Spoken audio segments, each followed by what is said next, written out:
How's it going, everybody? Dane Wilson here with Lenders Choice Credit Solutions. Just wanted to give you video number 2 today. I had a good response to video number 1 yesterday. I have a lot of fun doing these videos. I hope they're helping.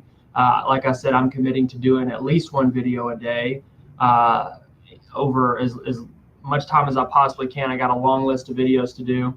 Today I want to talk to you about the best utilization percentage to keep your credit card balances at. You guys have all probably heard different things, different numbers where it comes to where to keep your credit card balances to maximize your credit score. So I want to talk to you about that.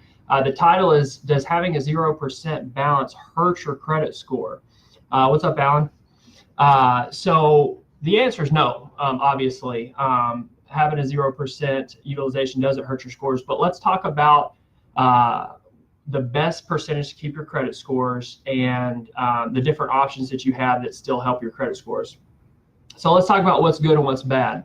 So everybody's probably heard of the 30% rule, utilization. Try to keep your utilization at 30%. Most people say at 30%, not below 30%, but really you want to keep your credit card balances as low as possible. 30% is absolutely the max that you would ever want to have them. But really the max to have, to make sure you're maximizing your scores is 10%.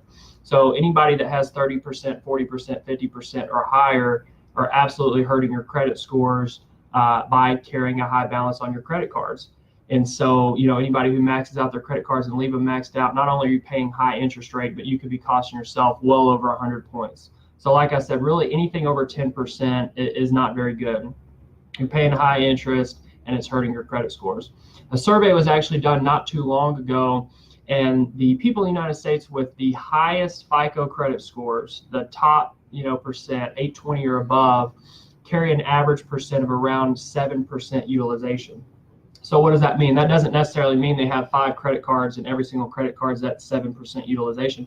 That could mean 4 of the 5 credit cards are completely paid off, and then whatever the other 5th credit card is makes that average 7%, or any kind of variation of that, but on average there's 7% utilization. So let's talk about what your options are. Regardless of how much you use your credit cards every month, whether you max them out, whether you use 50%, 30% of the available limit, you want to pay the credit cards down by the statement closing date, okay? Not by the due date, but by the statement closing date.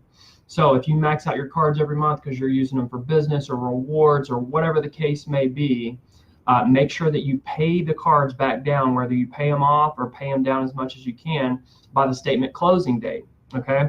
Another tip is just make sure there's activity on your credit cards every single month. You want to make sure there's activity on your credit cards every single month.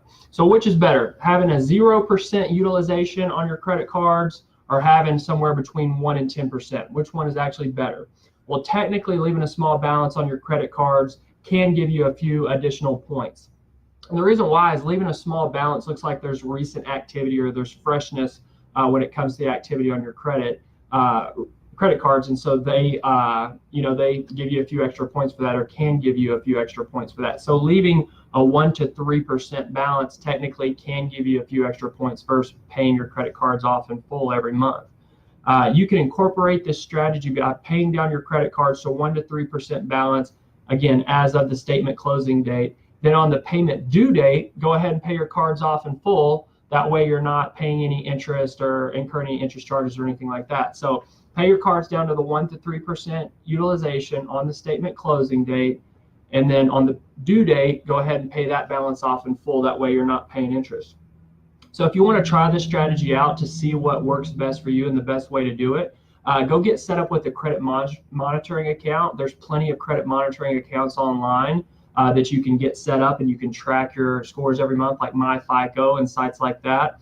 And try that. Use your credit card as much as you want throughout the month on your statement closing date, or as of your statement closing date. Make sure you pay it down to 1%. You can try 3%, 5%, 7%, 10%. And then see how that affects your credit scores and see what works best for you. And then obviously, whichever one works best for you, do that. Now, you may be saying, I don't have time to play these credit games. I'm busy. I got kids and I got a life and I got stuff going on. It's perfectly fine to pay your credit cards off in full every month on the statement closing date. There's absolutely nothing wrong with that. You can still have fantastic credit scores and pay your credit cards off in full every month. There's absolutely nothing wrong with doing that. You are trying to maximize your scores and get a few additional points because you want to qualify for a better rate or you want to qualify in general, then leaving a small balance on your credit cards can do that for you. If you have any questions, you can leave any questions you have in the comments. You can shoot me a direct message, and I'll be back with you guys tomorrow with the next video. Have a good one.